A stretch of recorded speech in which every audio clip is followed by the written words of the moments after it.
Muito bem, senhores, vamos a mais uma aula do nosso curso de Mecânica dos Fluidos, certo?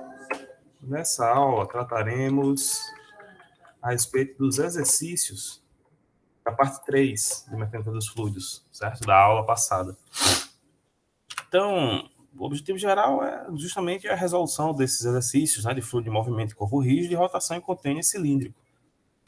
Então, a bibliografia principal, como sempre de praxe, é o Senja, certo? E aí nós temos o seguinte exercício. O tanque no caminhão da figura está cheio até o topo com gasolina. Se o caminhão possui uma aceleração constante de 4 metros por segundo ao quadrado, ou seja, ele já deu aceleração, tem a pressão nos pontos A, B, C e D, ou seja, A, B, C e D. Certo? Então vamos em frente.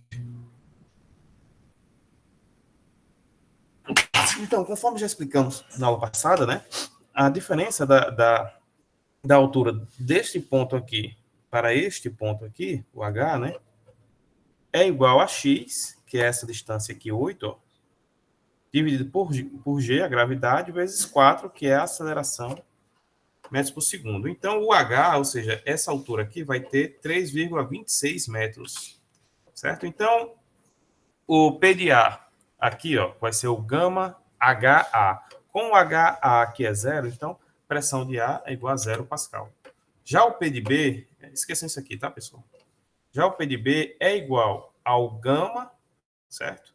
Que é o peso específico, vezes esse H que a gente encontrou aqui, ó, 0,3.262, certo? Que vai dar 23,2 kPa. Já o ponto C, que é esse ponto aqui, ó, vai ser o somatório de 2 mais 3,26, certo? Que é igual a 37,5. E o somatório D vai ser essa altura D, que é 2 metros, ó, que é 14,3 kPa. O que a gente pode entender aqui? A gente pode entender que está havendo um esforço maior nessa região traseira, devido à aceleração do caminhão promover, a partir da inércia, né, como é que pode dizer, uma concentração do líquido nesse ponto aqui, certo? Logo, o ponto C, nesse ponto C, vai ser o ponto onde vai ter a maior pressão, né, seguida do ponto B, depois do ponto D, e o ponto A vai ser igual a zero, pois o fluido, como ele estava no momento inercial, né, na sua inércia, com a aceleração, ele tendeu a ir todo para a região B e C. Né?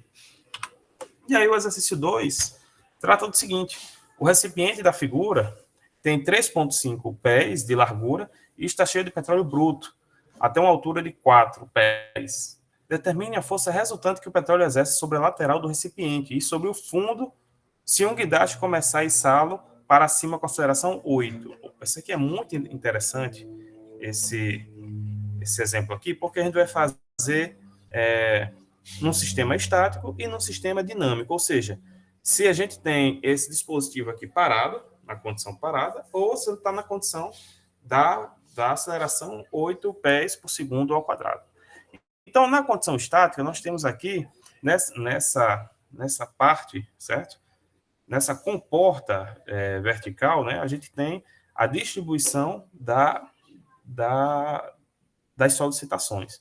Do qual a força resultante, como a gente já viu nas aulas passadas, vai ser dado por essa fórmula aqui. Logo, a força resultante é 1.541,74, certo? Lembrando que essa é a força resultante, do qual ela está situada aqui numa altura YP, que é uma altura que vai dar mais ou menos 2/3 dessa região inicial, ou 1/3 do B para cima, né? Se a gente pegar o B como referência para cima, é 1/3, se a gente pegar o A como referência para baixo, são 2/3. A gente já estudou isso aqui e já viu. Pronto, que tal?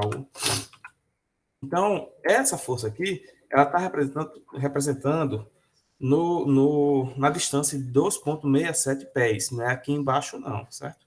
É preciso estar atento a isso também. Já na condição estática dessa comporta aqui horizontal, aí a gente vai ter uma força aqui no meio, né? Ou seja, no ponto de vista do teorema de Stevens, as forças vão ser todas iguais, certo? Com isso, pressão inicial, que aqui a gente chama de zero, mais ρgh é igual à área, certo? Que é 3,5 vezes 3, 3,5 essa largura. Logo, a força resultante, né, que vai ser aqui embaixo, vai ser 2.312 libras, 1,6 libras, certo? E o YP, naturalmente, vai ser 4 pés, né? Por quê? Porque toda a força aqui vai ser uniforme, né? Já na condição dinâmica, a gente vai fazer o quê? Vai fazer o cálculo da pressão. Então, a pressão é igual a gama vezes H, que multiplica 1 mais a área sobre a gravidade. Fazendo isso, a gente vai ter uma pressão de 275 libras por pés ao quadrado. Certo? E aí a gente tem o carregamento. Certo? Então, o carregamento vai ser igual a essa pressão vezes a largura. Certo? Para a gente encontrar o carregamento por pés, que é igual a 962,4. Certo? Aqui você faz se você quiser, porque dá para você encontrar o carregamento nesses pontos aqui, né? A partir já da pressão e a área, né? Mas aí, para a gente manter um estudo aqui mais apurado, a gente também, eu coloquei também aquela parte lá. Então, aqui a gente já viu, certo? Então, a força resultante é igual a pressão vezes a área sobre 2, por tratar de um triângulo, certo? Então, ó, a força resultante é 1.925 libras, certo? E essa força resultante vai ser lá no ponto onde a gente já encontrou, no YP, né? Já na comporta horizontal, a gente também faz o mesmo cálculo, sendo que a força resultante é igual a pressão vezes a área. A área é igual a 3 vezes 3,5. Logo, a força resultante é 2.887, né? O que é que isso quer dizer, professor? Quer dizer o seguinte, que numa condição estática, você tem uma força resultante aqui, ó, 1.541 e 2.312. No entanto, quando você coloca ele numa condição dinâmica, com uma certa aceleração, você vê que o aumento dessa força aqui é significativo, ó, que parte de 1.541 para 1.925 e de 2.312 para 2.887. O que isso quer dizer, professor? Quer dizer o seguinte, que para diferentes condições, você precisa reforçar mais ou menos a sua estrutura de elevação, certo? Por isso que é importante a gente ter esse estudo aqui, porque, por exemplo, dependendo da aceleração do elevador, você vai ter uma carga máxima e uma carga mínima que aquele elevador vai poder suportar de número de pessoas. Por quê? Porque a aceleração está diretamente proporcional à força resultante causada pelo movimento. Então, se eu aumento a aceleração, se eu projeto um elevador que suba mais rápido, naturalmente, se eu deixar na mesma resistência do que um elevador quase estático, vamos dizer assim, que suba bem devagarzinho, eu vou ter que diminuir o número de pessoas que vai estar naquele elevador, né, de carga total. Certo, pessoal? Então, importante essa relação. E aí o exercício 3, né? É claro, nesse caso aqui eu estou falando de pessoas, mas pode ser um elevador de carga, certo? Um líquido, não tem problema nenhum. É até melhor do entendimento, né? Porque o líquido, ele, nesse caso aqui, a gente está estudando toda uma superfície, né? Todo um volume, certo? No caso de pessoas, você tem pessoas pontuais. Mas tudo bem.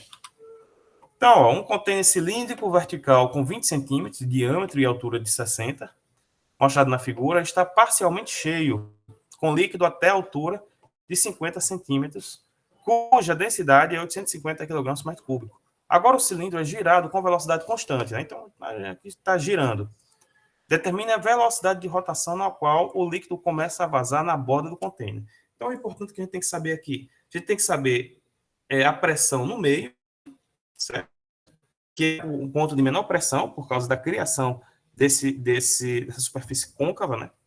E a gente tem que saber o quê? A pressão no ponto máximo, que é a pressão nas superfícies. Haja vez que quando você rotaciona, você gera um vórtice. E esse vórtice tende por força centrífuga, né? Tende a se aglomerar no meio, certo? Então é o seguinte, ó, essa altura Z, ela é dada pela altura inicial, que a gente está estudando aqui, né? Ou seja, o fluido sem estar em movimento, o fluido parado, menos a rotação, que você vai submeter, dividido por 4G, vezes o raio, certo? O raio maior, certo? Menos 2 vezes o raio menor. Se você levar em consideração que esse Rzinho é igual ao R, fica melhor, né? Para o entendimento.